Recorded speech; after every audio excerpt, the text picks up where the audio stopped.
Hi, anyone and everyone. This is Kim, the Humble Hermit from Come As You Are Oracle. I'm going to do the collective for today. Today is Monday, January 12th, 2026. You may follow me on the top, the two, my blog, or not. Totally up to you. Take what resonates, leave what doesn't. If it doesn't fit, don't make it fit. If some of it fits, fabulous. We love that for you. Whatever doesn't, leave it on the table for someone else. We just don't want you taking on energy that wasn't meant for you. We're going to use the Rare Rebel deck, which you can no longer find online. Sorry.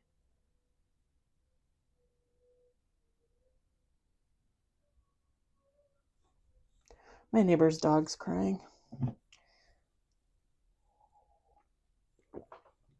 Don't get me wrong, I'd rather hear them cry than whine, because when they whine, I feel like they're being muzzled all day. But, at least when they're shouting and barking and howling, like, I think they're not muzzled.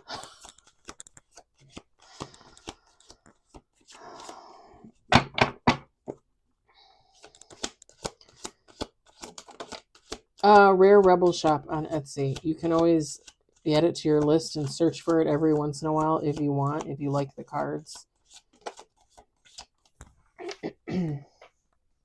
Because it said that she was temporary closed. It didn't say vacation. It didn't, so like, I don't know. We got 2 on the table.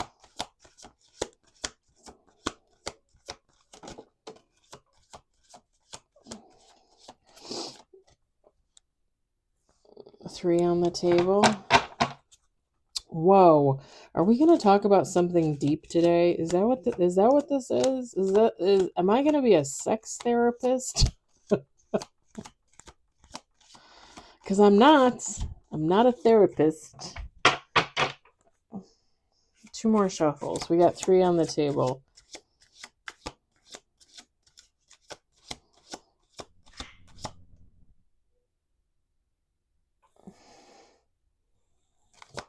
Harley and Homer. They always fight.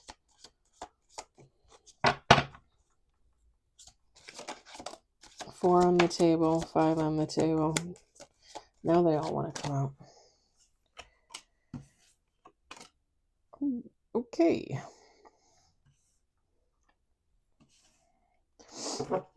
6 with bottom of the deck.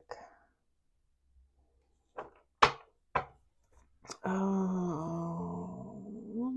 going to set this up here because I have nowhere to set it. All right. We've got commitment, intimacy, inner child, crown chakra, air element, and heart chakra, bottom of the deck. Feminine, masculine, take how it resonates. It doesn't matter. Air element, Gemini, Libra, Aquarius, in that order. Thank you. So listen here. I'm gonna talk about this, and then I'm probably gonna end this at like 10 minutes or so. Only because this is a good topic, I think, to talk about, but I think it's for it to be brought up, and it's for you to think about on your own and meditate, go within, that kind of thing. And if it doesn't resonate for you, it doesn't resonate for you, right? You could be the air element, somebody else could be your partner, somebody else could be the air element.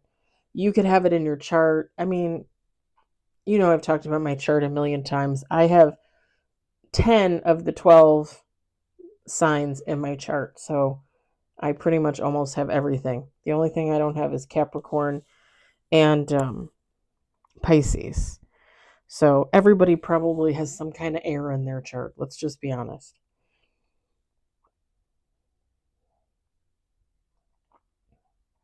Somebody's having trouble with the intimacy aspect of a relationship. Now, you guys know how I feel about intimacy versus sex. to me, two different things. Intimacy is that closeness that you feel with the other person, like being in tune with them. And sex is sex, like, and not to sound like an ass, but I mean, I could go out there and have sex with anybody. Intimacy is something different. Intimacy is something you build over time. Even if technically you're in like a love connection and you really love your person and you consider them a soulmate or whatever, it still kind of takes a little bit of time to build that intimacy, I would think. I don't know.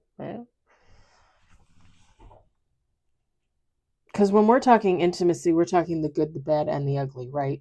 So, like, and I'm just gonna say awkward things, right? Like your boyfriend, your girlfriend going out to buy you your tampons, somebody walking in on you while you're in the bathroom and having to be okay with that because you only have one bathroom, right?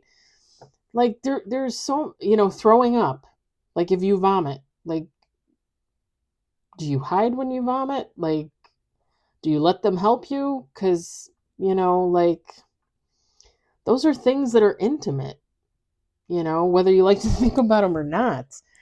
And there's a million others, right? There's a million others.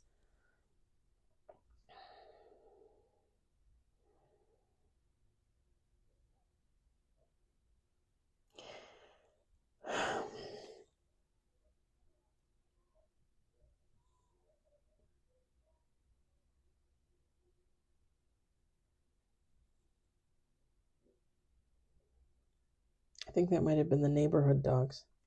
Like every dog in the neighborhood. The flip side of intimacy, too, is the sex.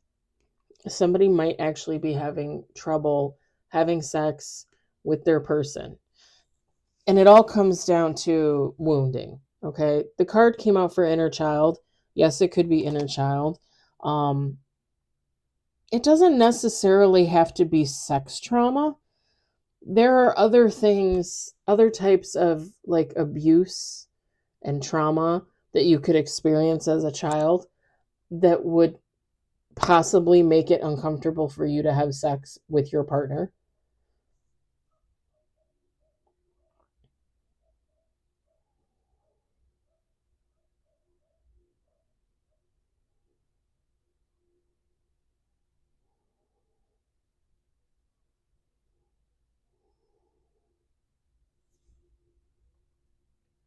Hmm.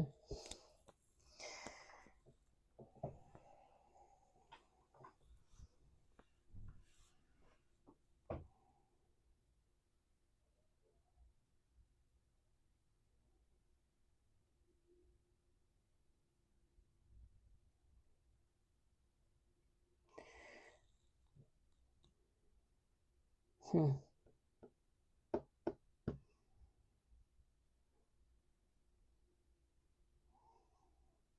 The only thing that I can really say in regards to myself, and if you guys, if you follow, if you subscribe, you guys know that I have abuse in my background. I have sex trauma in my background. Like I was sexually assaulted at the age of 4. I spent my whole childhood knowing when men were interested in me sexually. Like I knew. And that's pretty nasty. That's pretty gross, right?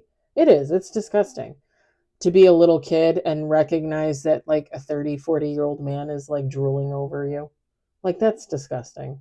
Like it really is. It really is. Um and I spent my whole childhood like not understanding, and again, I was just seeing it from my perspective, but I spent my whole childhood not understanding why men were always ogling me. Is it ogling or ogling? Whatever. Men were always ogling me, and like my brother never got the same reaction from men or women, right? Like that I knew of, right? And it never made sense to me because I'm like, why are grown men attracted to me, but they're not attracted to my brother? Like as a little kid, I like I had like I could tell that there was something wrong there, that there was something off there. But what I couldn't understand is why me? Like, why are they looking at me? Like, if I'm standing next to my brother, you know, and they're looking at the two of us, but they're looking at me differently. Like, why are they looking at me? And even when I was with like friends, okay, as a little girl and I was out with my friends and stuff, why were they looking at me and not my friends? And I had that I know of, one of my friends' fathers looked at me. Not gonna lie. And when I was really young, I was friends with a girl who ended up, it became known years later that she was sexually assaulted, molested, raped by her grandfather. And I remember I don't know if I have ever told you guys this story, but I remember going to hang out with her at her house as little girls. And she wanted to play Barbies. So we were playing Barbies, and she undressed all of her Barbies, okay? All the female Barbies, okay?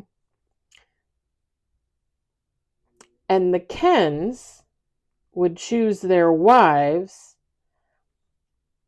based on their odor. If you know what I'm saying, wink, wink. And she was a little girl, I was a little girl. We were the same age. And I would say maybe like 7 or 8, maybe somewhere in there, 6, 7, 8, something like that. I remember as a little kid, y'all, as a little girl. And again, it could be because of what I already experienced, but I just remember her doing this while we were playing dolls, and I just kept thinking, what is wrong with her? Like, what happened to her? Like, why is she doing this? Like, who taught her to do this? As a little girl, who taught my friend to do this? And it kind of, if you kind of look at it, it shows how people deal with their trauma so differently, right? Because even though like I internalized my trauma and I didn't talk about my assaults or anything with my parents, with my mom, I didn't say anything that back then. And I internalized it, right? I didn't think about it, I didn't talk about it. I still knew. Like I still knew deep in my core that when she pulled out those Barbies and she did what she did with them, that something must have happened to her too. She was probably crying for help. She probably didn't think that I would recognize what that was, but was maybe hoping that I would say something. And if I remember correctly, I told my mom that I didn't ever want to go back there. I told her I didn't ever want to go back there. And I think, but I can't be sure because I was a little kid, so I don't remember exactly, but the grandfather might have been living with them. I don't remember. But yeah. And I remember telling my mom I felt uncomfortable there. I don't know if she called the girl's mother and said anything. I have no idea. All I know is that her and I, not right away, but eventually we kind of fell out of like the friendship. She ended up going with all the popular girls, and I was like one of the loners, one of the nerds. But yeah, it just kind of shows you how little girls deal with trauma so differently. And it's like she was trying to put it out there. I mean, my God, if I had been her mother, right? If she had done that in front of her mother, if I had been her mother, I would I would have, my ear is ringing. My ear is ringing. I probably would have had a shit fit because I would have been like, where did you learn this from? And maybe she didn't do it for her mother. Maybe she never said anything to him. I don't have any idea. All I know is that when I was in junior high, she was gone for a few months, and somebody told me through the grapevine that the grandfather had been found out to have been raping her, molesting her for years. And I think he was arrested. I think he was arrested. He was old. That's the other thing. Like, he was old. Like, when she was a little girl, he was probably in his 60s. And by the time she was in her teens, like 8 years later, 6 years later, 70, like, anyway, anywho, she ended up going on to get married and having kids and having a family and all that stuff. But how do you deal with that kind of trauma from your past? Okay, I went way beyond the 10 minutes. How do you deal with that trauma from your past and still be able to have a somewhat normal life, It's not easy. And like I said, everybody deals with it differently. Like, I internalized mine, all of my trauma, even as I got older and things happened to me, I internalized it. I mean, everything that happened to me for the most part was from a friend, a boyfriend, a family member, you know. The only stranger that ever assaulted me, that raped me, was Daniel, the 60-year-old man from frickin' Barrington or wherever the hell he lived, that I met online. And at the January 2023, I think it was the end of January, I think.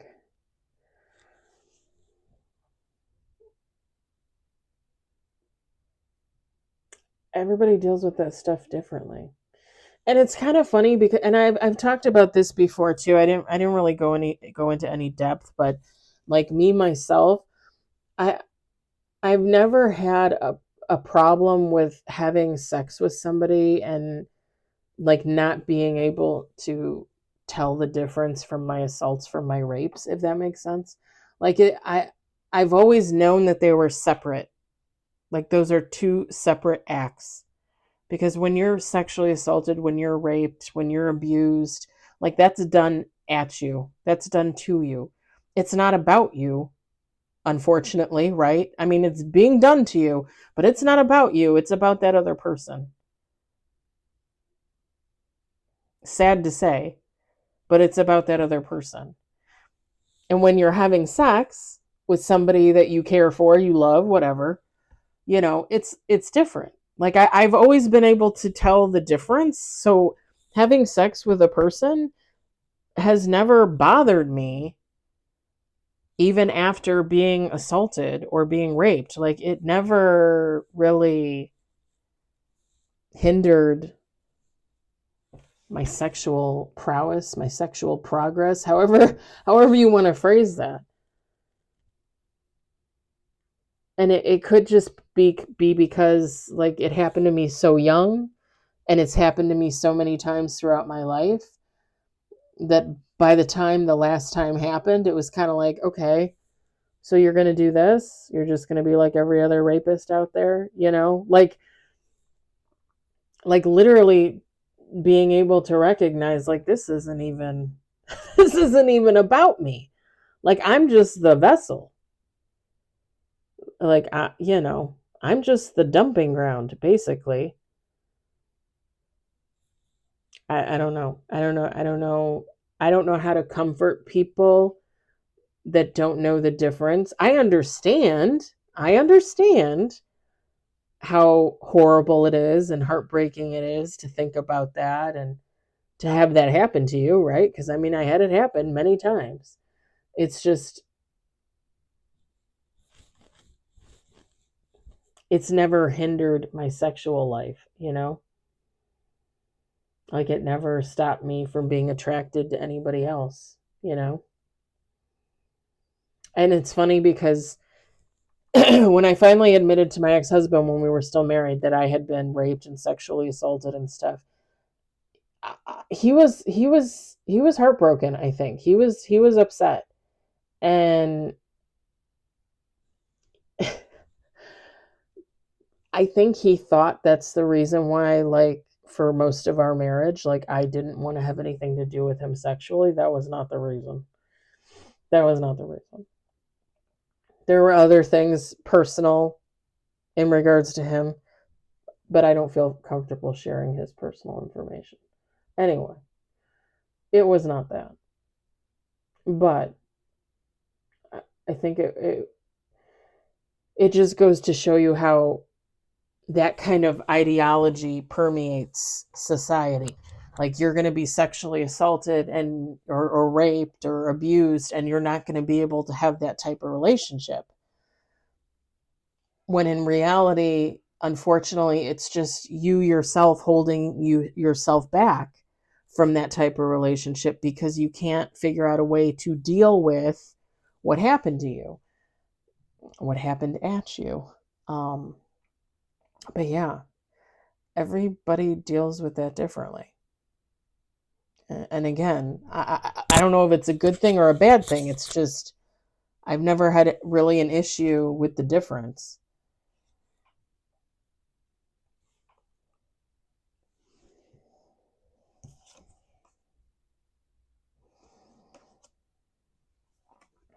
And this could be why, right? This could be why. Because when you're sexually assaulted, when you're raped, your heart's really not involved in that. It's really not. It's really not about that. It's more clinical, right? You kind of got to use your head, like, you got to think about it. You got to be not realistic. How would you say that? Matter of fact? Practical?